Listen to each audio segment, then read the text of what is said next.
Hello everyone and welcome back to a brand new episode. Now it's the beginning of May and things are finally starting to heat up. So in this episode I'll be showing you all how I'll be setting the greenhouse and the allotment up ready for the year ahead using Gardena watering products.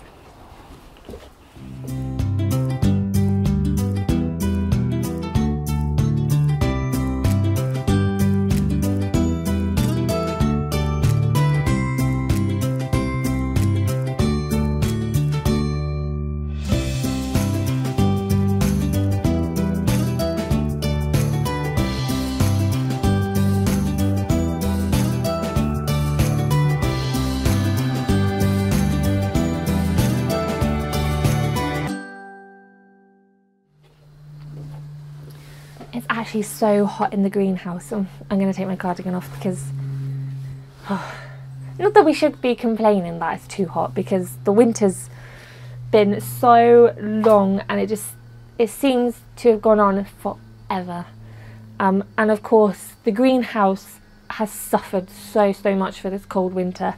I found that the germination rate wasn't that great, and also the growth of the seedlings was really slow, but we had a mini heat wave at the end of April and everything's just shot up. Like, you could literally sit here and watch your seedlings grow. It was that quick, because that's all they needed, and plants only really need two things. And I know some plants are a little bit more demanding, but most plants only need two things, and that is sunshine and water. And obviously we can't control the weather, we can't control the sun. I wish that we could, but we can't. But what we can control is the amount of water that our plants get. And that's what I want to talk to you all about today in this episode. I've teamed up with Gardena to share a few watering tips. And also I'll be showing you how I'll be setting up the greenhouse ready for the growing year ahead. And I'll also be heading up the allotment to show you all how I water up there as well. But watering has always been one of those things that you just do. You don't tend to think about it, you just do it. But there's so many factors that you need to think about, and there's so many different right and wrong ways to water. Now, I don't want to make it sound difficult, because it's really not, but there are just a few little tips that you do need to know when watering your plants. And one of them is when to water them. Now, this should be early in the morning or later on in the evening.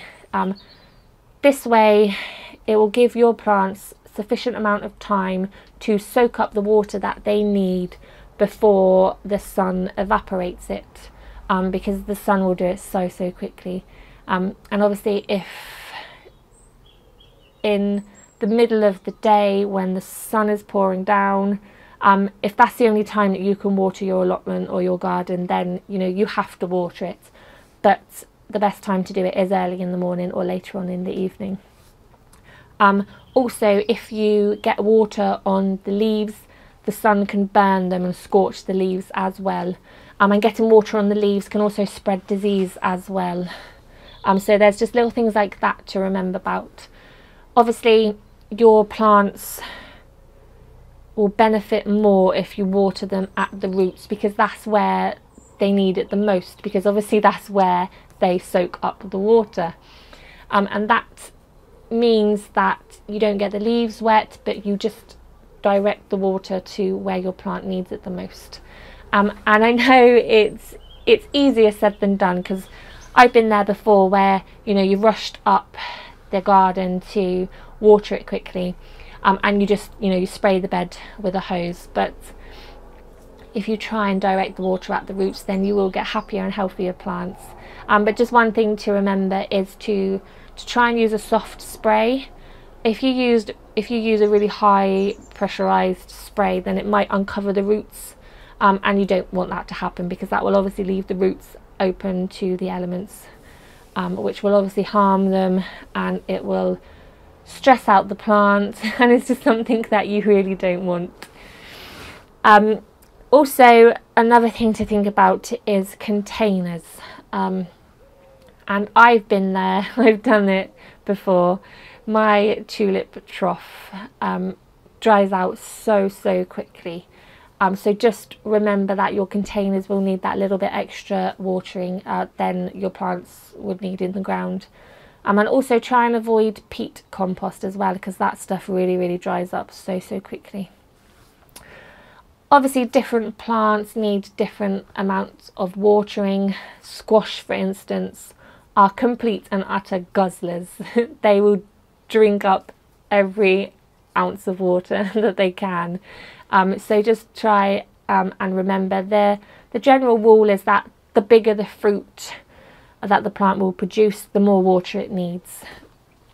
Also think about irregular watering as well. Try and keep a sort of routine to your watering. I know it sounds ridiculous, but it's happened to me, I think it was last year, where things got so busy with work that I wasn't able to get up the allotment to water it as much as I would, and my carrots split, and I was pulling them up thinking I was going to get a really good crop, and every carrot I pulled up had this massive gaping big split in it, and it was devastating, because you know, you spend months growing these, and it's not a very nice feeling. So try and keep a sort of routine.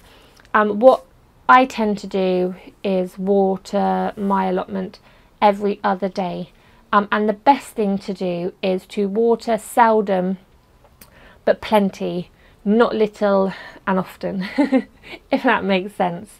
So I tend to water my allotment every other day, but I give it a really good soaking. That's better than giving your garden a sprinkling, say, every day. Your plants will just be a lot healthier and happier if you give them a really good soaking, a bit more seldom.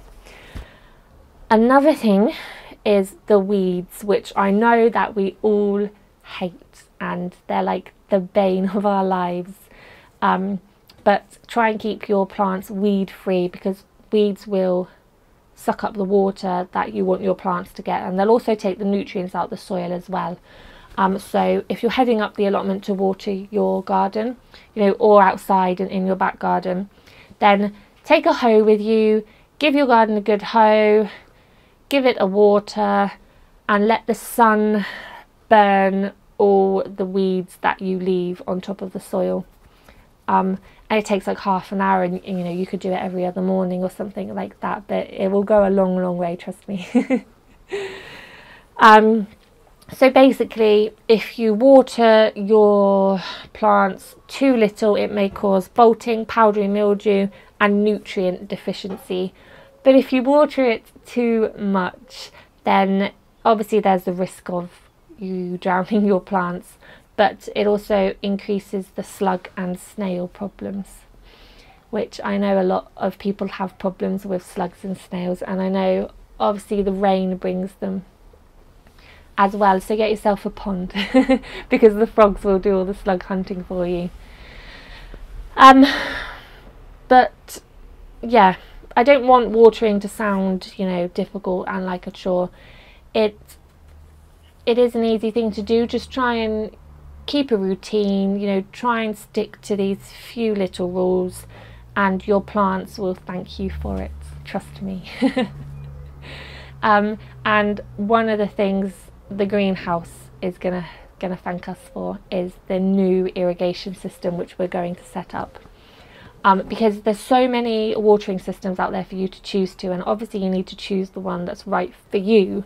And this is something we've been wanting to do with the greenhouse for a little while now, because we're so busy with work, me and my dad, and we tend to be away, you know, for weekends.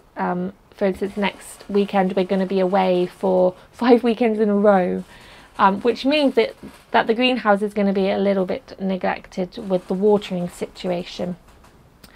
So we've teamed up with Gardena, and we're going to set up a micro drip irrigation system into the greenhouse, which will make our lives just so much easier. So I've got the box of goodies here, but I just want to talk to you a little bit about the micro drip system. Now, the best thing about this system is it will penetrate the exact spot where you want the water to go. And like I was saying earlier, it's best to get the water to the roots, and this is just going to be perfect because each drip feed will go to each plant and feed directly to the root system.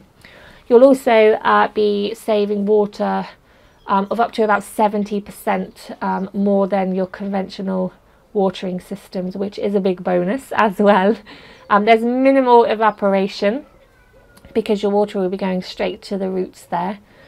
And like I said, you can create individual systems to suit you. So in this box we've chosen, it's sort of a basic standard one, but you can get so many extras. You can get a mist nozzle, you can get sprinklers, you can get fertilizer dispensers. So yeah, you can get so many extra stuff to put on your micro drip system. But obviously it depends what you're growing, because we're in the greenhouse, we'll be growing tomatoes and cucumbers, so we just needed a basic standard irrigation system. And I'll just quickly show you the drip heads. Now we've gone for the adjustable drip feed heads because, like I said, we're having tomatoes and cucumbers. Tomatoes are a lot more thirsty than cucumbers. So by using the adjustable ones, we can make less water go to the cucumbers and obviously more water to go to the tomatoes. So they'll all be happy. There's inline ones there, and there's also a box of end line. Obviously you won't need as many end line ones because you'll only need one at the end of the pipe, but they're all adjustable.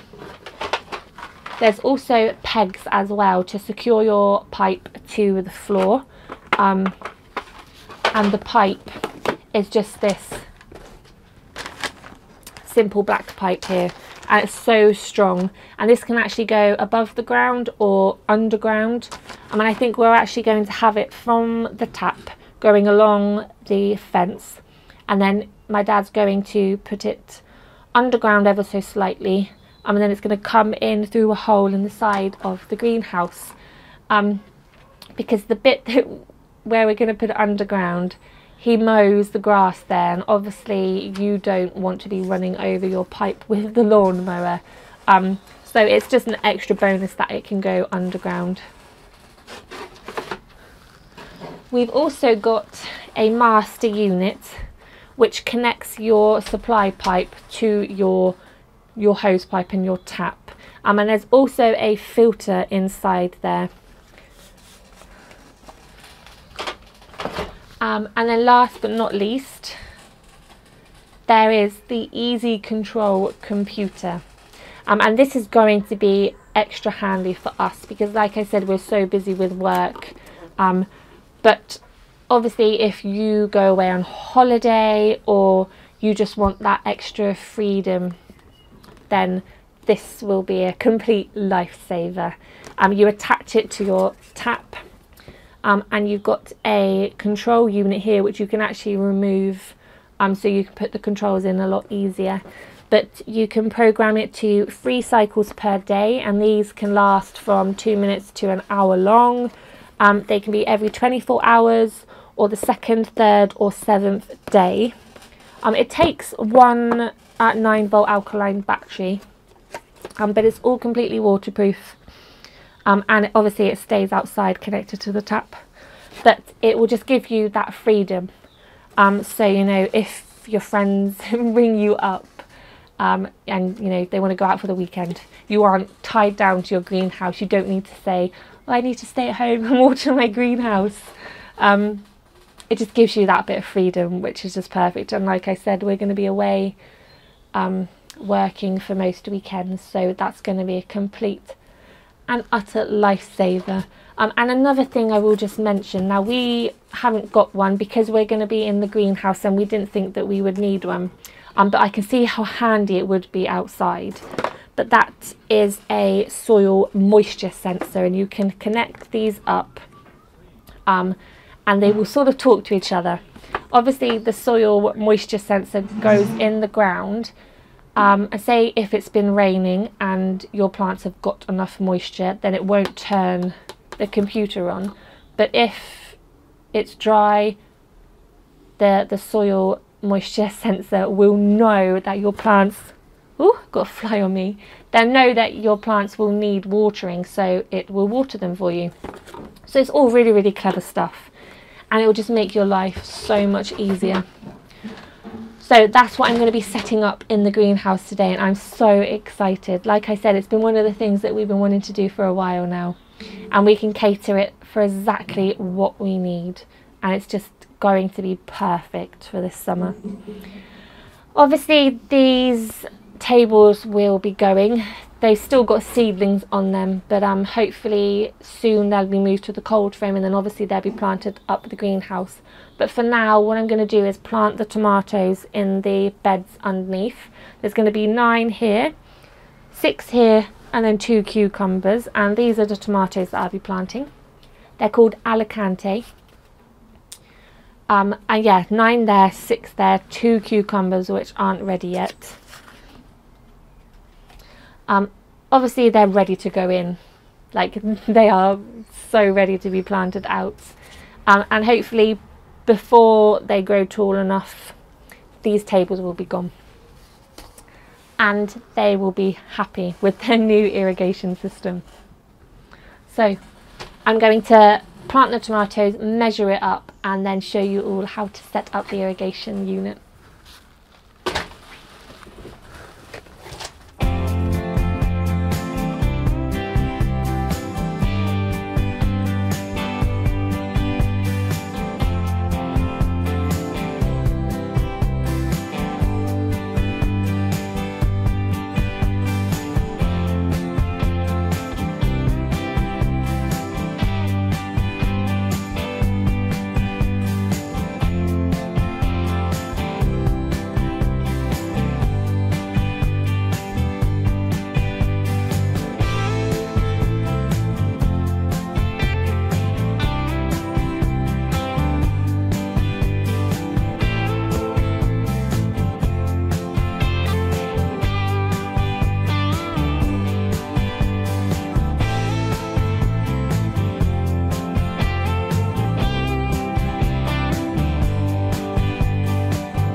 So that's the micro drip irrigation system all set up, and I could not be happier.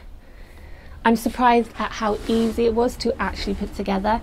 The only thing you do need to take a little time over is getting the measurements right, and because obviously you need to cut the pipe with some sharp scissors to meet the measurements between each plant. And my tomato plants are 10 inches apart, so each pipe was cut at 10 inches, and then everything just slotted together really easily, and I'm really, really happy with it.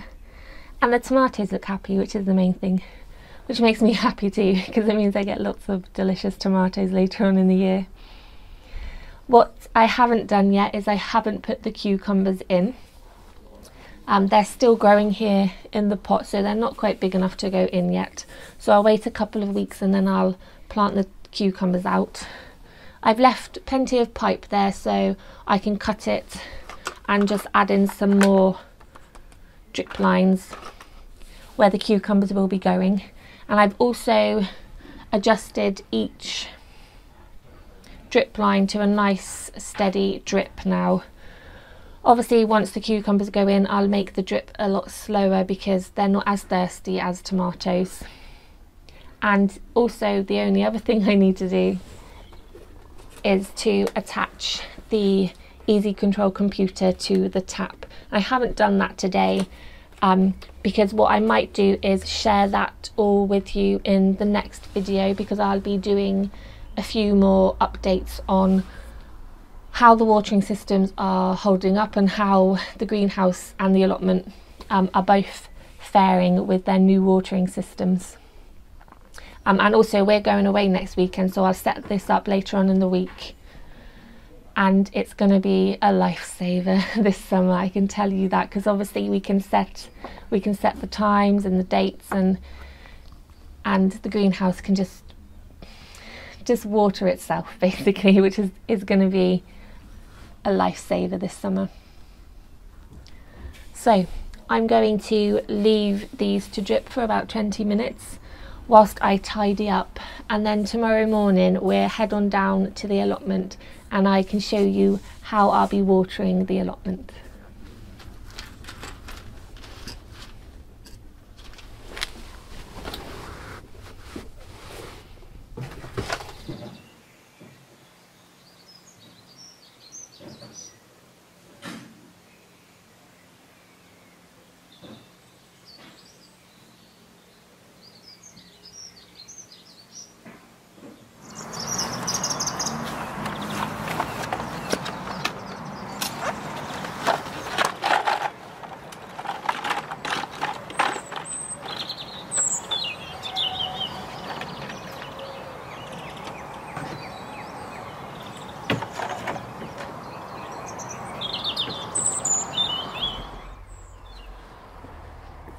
So we're up the allotment on plot 15C, which just so happens to be my favourite all-time place. I just absolutely love it up here. And it's currently early in the morning, which is one of my favourite times to come up here. It's so peaceful and there's nobody around, and it's just, I mean, it's just such a great time of year. Things are slowly starting to show signs of life now. Like there's new growth on the lavender, there's the most beautiful pink apple blossom. The foxgloves are growing, the artichokes looking great, the potatoes have popped up, there's Swiss chard, there's radishes in the radish tank, there's primroses by the pond, and I've just noticed there's an asparagus spear poking up through the soil there, which is so exciting. I love this time of year. But obviously all of this is going to need watering soon. It's actually rained overnight, which I'm a little bit gutted about because I wanted to use my new Gardena tool, but of course it's only the beginning and the days are going to get hotter and longer hopefully anyway. But watering up the allotment is a completely different ball game to watering at home, because obviously at home you have a tap and it's just for you, whereas up the allotment there's 3 taps on our site and there's about 40 plots. So that's a lot of people that need to share those 3 taps, which, I mean, it isn't so bad, but sometimes when you come up the allotment to water and people are already using the taps, you have to wait quite a long time sometimes, which just gives you an excuse really to come and sit in the shed and have a cup of tea or do some weeding. Now, I actually have a water tank on the side of my shed now, which is currently full up with water, but I know that that's not going to last long at all, especially when we get into the full swing of summer and you get weeks of it just being boiling hot. So the water in the tank's not going to last the whole summer. So you need a backup, and the backup for me is the tap, which is perfectly fine. I've been using that for about 4 years now. The only problem I have is that my plot is at the back of the site and there's about 4 bends to go round to get to the nearest tap. It's not just a matter of laying out the hose pipe nice and straight to my plot, because I'd be going over other people's crops and that wouldn't be so good at all. And we've been using a really old, heavy hose reel which you have to carry, and my arms ache like mad, and it usually takes me about 20 minutes just to get the allotment set up ready for watering, because by the time you've rolled out the hose pipe around all those bends and then your arms are aching and then you need to water the plot, it's a little bit of a hassle. And I used to dread coming up the allotment just to water the plot because it was such a hassle. But thankfully that's all going to change now with this new gadget. Now this is the Gardena Aqua Roll hose reel trolley. It has 30 meters on it, which should be enough for my plot. Now, the best thing about this is that it's on wheels. So it's going to make my life so much easier because I can just trundle it down to the tap, connect it up, pull the hose pipe out, carefully go around the bends, and then I'm away. So the wheels are going to make my life so much easier. There's also a kickstand on the front, which will make the trolley more stable. So when you're pulling out the hose, you know, it's not going to fall over, but you can keep that up. There's 30 meters, like I said, but the other best thing about this trolley is the handle. Because I'm 6 foot tall, sometimes it's hard finding things, especially things that I need to pull along, that are tall enough so I don't need to bend over, but this is perfect. And the handle is also adjustable. And this is a really, really clever thing. To find the clips. The handle does fold down, so if you want to store it in your shed, it's not going to take up much room at all, which is perfect for me because my shed is 6x4, which is really small, and it's full up of a lot of stuff. So these space-saving solutions are just perfect.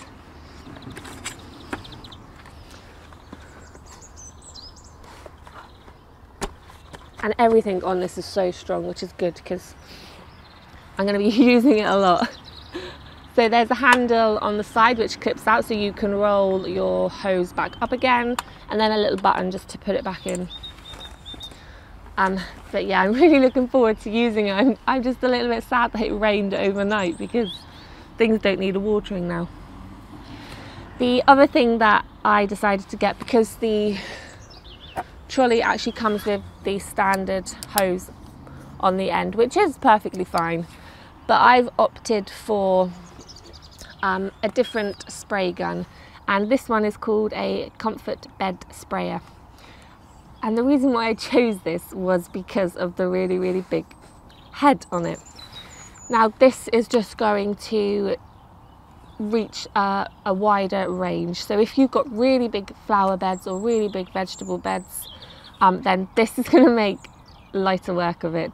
You can have a focused spray or a fan spray, and you can have it as strong as you like or as soft as you like. There's also a trigger as well, which you can lock. So if you are watering for quite a while, or you're watering large areas and you don't want to hold down your trigger and get a cramp in your hand, then you can lock the trigger on so it will just stay on.